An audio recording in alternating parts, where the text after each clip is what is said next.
Every day, the people living in the villages of Middlebush on the island of Tanna have to walk up to 6 hours to collect the water they need to survive. So let's say you wake up late. Are there some times that you won't get any water? Almost 800 million people do not have access to clean water globally. If you don't have access to clean water, then you can't maintain a certain level of health. And unlike in the West, where we often think of diarrhea as an inconvenience, in developing countries, diarrhea is deadly, killing over 2,000 children every single day. And that's why this 1 in 5 number of children who are actually dying from undernutrition is directly attributable to lack of clean water and proper sanitation. So you can't just go in there, plop a toilet and say, hey, use it. Why? You have to explain to people, why is this necessary? Why is it important? Most of the households use open pit, and an open pit is just a dark hole. It attracts insects and animals like cockroaches. And then, these insects then walk out from the pit and then they go straight into the kitchens. But every day, the equivalent of 50 jumbo jets crashing and killing everybody on board is equivalent to the number of children who die from preventable diseases. And for many of those children, it comes down to fresh potable water.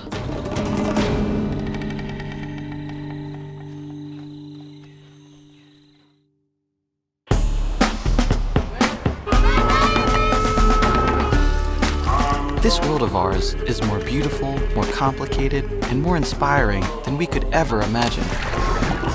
My name is Sanjay, and this is the story of a journey with ADRA to serve a hurting world.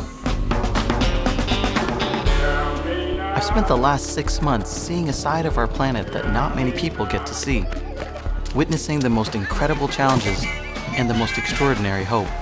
Together, we've got a chance to impact the world in a whole new way. This is A Closer Walk.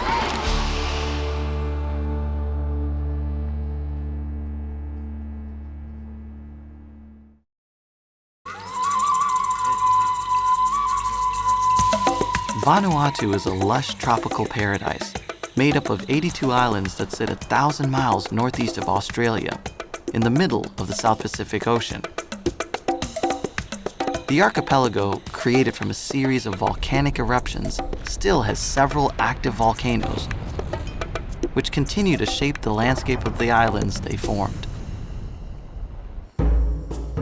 For the 222,000 people that call these islands home, it is a mostly peaceful and simple life.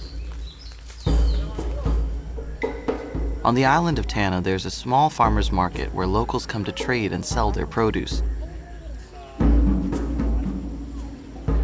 But life in this tropical paradise can be a challenge for the families that live here. Only about 9% of the steep, rocky terrain is used for agriculture, and there's very little permanent fresh water. It may come as a surprise considering its proximity to the clear, sparkling blue sea, but without proper technology to desalinate the seawater, it is not usable for cooking, cleaning, or drinking. I think that one of the things that we take for granted is clean, potable water. And yet, there's so much of the world that suffers from it. I remember going into a community once. I said to the people, how many of you have experienced the loss of a child through water-borne disease? Well, everyone put their hand up. So, put your hand down if you only lost one child, or the hand stayed up, 2 children, 3 children. So in a lot of places, what you see is that people literally just don't live near a clean water source. Or if they do, that water source is used for everything. It's used to wash clothes, it's used to bathe, it's used to feed the animals, it's used for everything. Sonia Bele is a young mother who lives in Middlebush on the island of Tanna, a remote village that does not have easy access to clean water. Several times each day, she and many others from her village make the long trip to a freshwater spring to collect the water that will be used for everything they do. There is water, but the water source is quite far and people have to work, especially women and children, have to walk a long way to carry water. It's interesting. A lot of people are very touched when they hear about people lacking in water because it's so fundamental. It's just this basic element of life. And it has an incredible impact. Almost 800 million people do not have access to clean water globally. Lavalokiam is the chief of the village where Sonia lives, and he showed me the small spring, which is the primary source of the water for his village and many of the surrounding villages in Middlebush. About how many people use this water? 1,000. 1,000? Yes. Although the spring that the villagers use produces a constant stream of water, it is a precious resource that is not always readily available. If someone uses the water from the spring to bathe, or forgets to return the stopper to the hose running from the source, the reserve of water built up by the spring can run out. So let's say you wake up late and you come here late. Are there some times that you won't get any water? When they come here late, the other ones come first and take the water, and the water is finished. Water is finished? Yes. So it's not just always coming. Yes. It will finish if you come late. Water access. Here we never think about it because it's everywhere. But in a lot of places where we work, it isn't everywhere. 84% of the people who lack access to water live in rural areas where they rely on farming and agriculture for their survival. The life of a subsistence farmer is already a challenging one, and around the world in developing countries, the workforce is losing billions and billions of hours collecting water. So you come 6, 7 o'clock in the morning, you walk half an hour to here, and you have to do this trip 5 times in one day. And this heavy thing. Wow. Carrying water is a job that everyone in the villages of Middlebush is very familiar with. But most often, the responsibility for collecting and carrying water falls on the women and girls. Girls under the age of 15 are twice as likely as boys to be the family member responsible for fetching water. Because often it is young girls and women who are fetching the water, who have to walk hours to be able to go and access that water. That time that they're doing to get water is time they could be using in school. It's time they could be using for other things, but they can't, right? Because water is a necessity. So you have a lot of girls who literally can't go to school because if they go to school, who's going to help in the household and who's going to collect this water? Getting water from a spring that is a 30 or 40-minute walk from your village may not seem like a difficult thing. But when you consider the amount a person, particularly a young child, is able to carry, you realize that in order to have the water they need to survive, they have to make 5 or 6 round trips every single day. Every day, the people living in the villages of Middlebush on the island of Tanna have to walk up to 6 hours to collect the water they need to survive. Unfortunately, the water that they work so hard to get is often contaminated. And so what you see is a lot of people who have to walk really long distances just to be able to get water, and then perhaps that water is not even clean, which makes people sick. Now, when you're sick, it's very, very difficult in environments where you already have poor access to health care, for instance, or poor access to nutritious foods to get better. So if you don't have access to clean water, then you can't maintain a certain level of health. If you can't maintain a certain level of health and you have a weakened immune system or you're sick, you can't work. If you can't work, you can't provide for your family. If you can't provide for your family, they suffer, and sometimes they die. Now, have you seen times where people would get sick from drinking this water? Yes. And what usually happens? What usually happens when they get sick? They have stomach pains or? Sometimes the babies drink the water, that water, and get diarrhea. Diarrhea. Diarrhea. And unlike in the West, where we often think of diarrhea as an inconvenience, in developing countries, diarrhea is deadly. killing over 2,000 children every single day, more than AIDS, malaria, and measles combined. Where there's surface water that can be harvested, we have to make sure that it's clean, because if it's not transported and stored in a way that's hygienic, it'll just be contaminated again, and people will be sick, people will end up back in the hospital, children will end up missing days of school, farmers lose productivity. So after that long walk from the water, what do you do with it once you get it up here? Cook. Cook. Yes. Are you gonna cook anything right now? Yes. Go inside and take some taro, fish and come and take out the skin. And then use the water to cook Yes, that. and wash and put in saucepan. So she's gonna use the water to wash the food. Yes. People come back from gardens, you're very hungry, you don't have time to wash your hands, there's no water to wash your hands, you go straight to the dish, pick up a plate, dish your food. That's how easy diseases spread. It's easy to see how quickly contaminated water can spread through the village. Just the one bucket of water that we brought back was used for so many different things. For cooking, cleaning, bathing, drinking.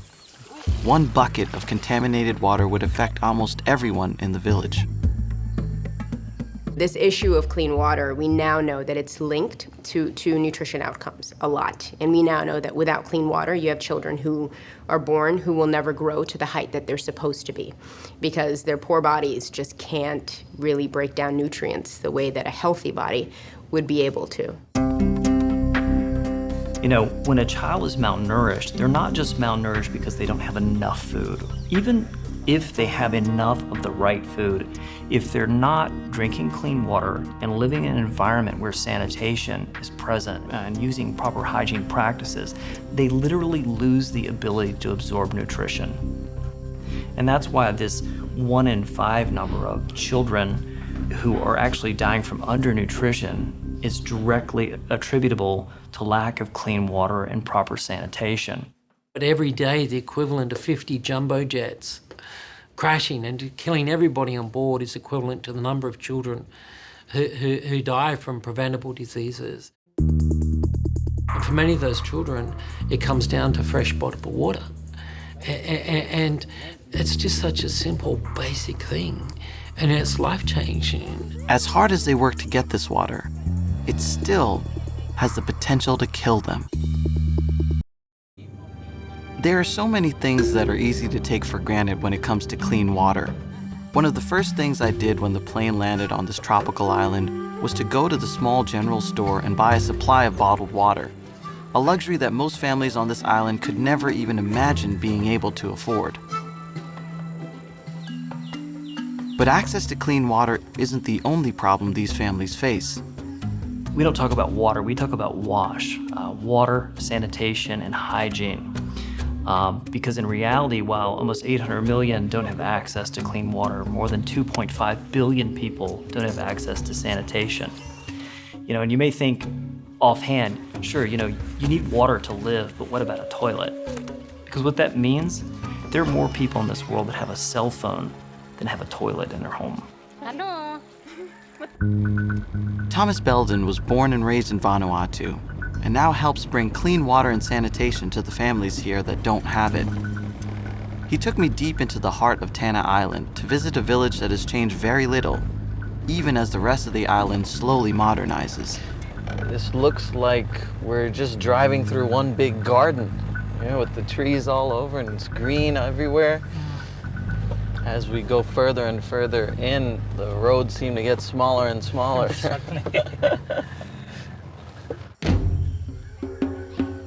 In rural Tanna, there are still places where people are living the way they have lived for thousands of years. Although only a few of these villages remain, they are a link to the island's rich history. Life in these villages is surprisingly similar to life around the rest of the island. Families here share simple grass huts, some reserved for sleeping and others reserved for cooking and keeping food. Tree houses sit high above the thick forest canopy and provide a lookout to the surrounding land. A lack of modern conveniences means a simpler way of life, but also means a lack of knowledge about sanitation and hygiene. the villages here still use a type of toilet that leads to very unsanitary conditions. This type of toilet we call a bush toilet. A bush toilet? Yeah. Okay. So we have a little house, or sometimes we just have some leaves cover, and then we have sticks, and then there's a hole, and then we you squat on the sticks, and then you do the business. So this is the bathroom, local bathroom. So we have only 2 flat palms, and people just can come in. And there's just a hole inside. Yeah. You have to aim. Yeah, aim, that's right. You aim correctly and everything will go well. But if you aim badly, then you'll mess up for everyone else. For everyone else. And when somebody comes in and see the mess, and they can use out in the bush rather than this one. So. In Middle Bush, because it's a rural area, most of the houses have toilets outside, and most of the households use open pit, and an open pit is just a dark hole. It attracts insects and animals like cockroaches, rats, you have flies going into the toilet, and then these insects then walk out from the pit, and then they go straight into the kitchens. With all the water systems that we do, we also bring in sanitation, and we train people in better sanitation techniques that not only leads to a reduction in waterborne diseases and other diseases through contaminated food or other things of cooking techniques and washing techniques. So it actually becomes a holistic thing. Mothers are healthier, therefore when they get pregnant they're healthier, therefore they're healthier throughout their pregnancy, which means they deliver babies that are stronger and healthier. We know that if the baby in that first 1,000 days has better nutrition and better sanitation, then they're less vulnerable to different diseases of diabetes and cancers and other diseases later in life. And so it actually changes the whole community in a very powerful and a very real way. Water can never be underestimated. A lot of what we do is connected to toilets, be they toilets in the ground or some other kind of structure, because you can't just build the same toilet everywhere. It has to be according to what communities are going to use. Thomas took me to a site where latrines were being built for one of the villages. Yeah, they're actually building the seat riser for the toilets. And these toilets are going to be used right here in this village? This toilet will be used right here in this village. So you can't just go in there, plop a toilet and say, hey, use it. Why? You have to explain to people, why is this necessary? Why is it important? And I tell you what, 100% of the time, people start seeing changes, they're bought into it, and they want to learn more, and they want to do more. And that's how you have communities that end up thriving. Even some of these old ladies are kind of scared to use the toilet now. They say, oh, these are black men toilets, so a bit scared because it's not used. So there's a fear that some of them have when it comes to using something as what we would think of as a simple household appliance of a toilet. Yeah. There's some fear. That's right. And then what was new for the older people, because these are going to be the first time they're going to use these toilets, the kids are going to grow up using toilets. So for them, when they become older, they're going to be used to toilets, and that's going to be, that sanitation and hygiene is going to be what they're used to at that point. That's right. So this is the risers. Yeah, this is the seat riser. So what we're gonna do is, so I just show you how we're gonna use that or install that in a toilet. So we have a hole, a duct up, and then we put this slab on. This slab on, and then we feed in the seat riser. That's it. We feed in the seat riser, and then we put a little cement around here, wet cement. Yeah, so I'll show you one of the structure been made by the boys. So this is it. You have the wall duct. This is the hole down here, and the fan pipe. And at the top of the fan pipe, we'll put the fly screen, and so that any flies goes in the bit, and then saw the light up there, and you want to get to the light, but it hit the screen. and then stay there and then die. And we have the seat cover, which covers after the use. They can cover it so that no flies or rats can access the waste here and spread in the community. Clean water is not enough. If people aren't using improved latrines, that water is going to eventually be contaminated. Along with sanitation and being able to have access to like using a proper toilet or using some sort of facility like a latrine that is built in the ground. Those are two of the really kind of like basic core level needs that people have to just maintain some kind of health. To see how schools in Vanuatu are helping bring clean water and healthy sanitation practices to their students, I visited Lokaru Primary School and met with the principal, Catherine Casso. She showed me the new pit latrines with seat risers that have recently been installed. So if these toilets weren't here, then where would the children go to the bathroom, or where would they? Okay, we've got some push toilets out of the yard where we use local materials, and we use the stamp of coconuts as a seat riser for them to sit on here. So these bush toilets aren't exactly as nice as these. These, yes. You have a lot of girls around the world who don't go to school because there's no toilet for them. So what happens when they really need to use a facility that is really geared towards them? They literally just don't go to school.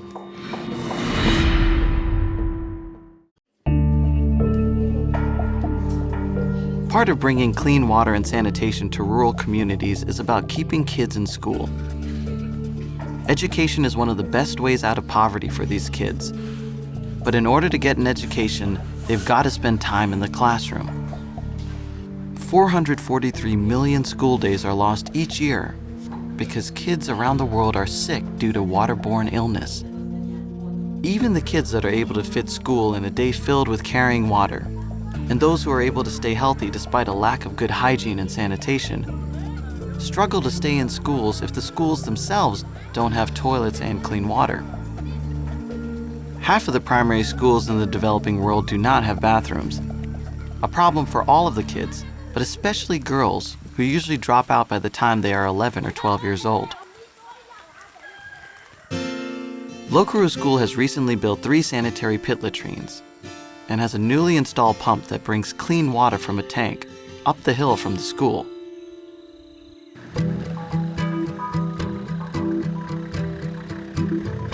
Thomas took me to see a water tank being built, which will supply clean water to all of the families in the villages below. So what are we looking at right here? This one is a 22,500 liter water tank, cement tank. So as soon as the water comes up from the spring, it'll be housed and protected from things contaminating it. And so you're getting it when it's freshest. That's right. And then it gets pumped up and into the people's homes. When we bring fresh water to a community, it just changes that community. It's a life-changing experience. Imagine if all your life you felt unwell and suddenly you actually feel well within yourself and you no longer got that stomach ache or that gastric upset, or you know that you no longer are you going to lose one of your children due to waterborne diseases, but your family's going to remain healthy and safe and clean. If people are educated about hygiene and sanitation and can analyze for themselves, all the health problems and find solutions, then we hope that in 6 months' time, the transformation in their hygiene and sanitation practices will help improve their lives. The impact of not having water and sanitation, having good hygiene practices, it affects the economies of countries. It breaks down healthcare systems. It empties schools. It dramatically affects women and children more than anyone else. The influence is so pervasive over every area of life.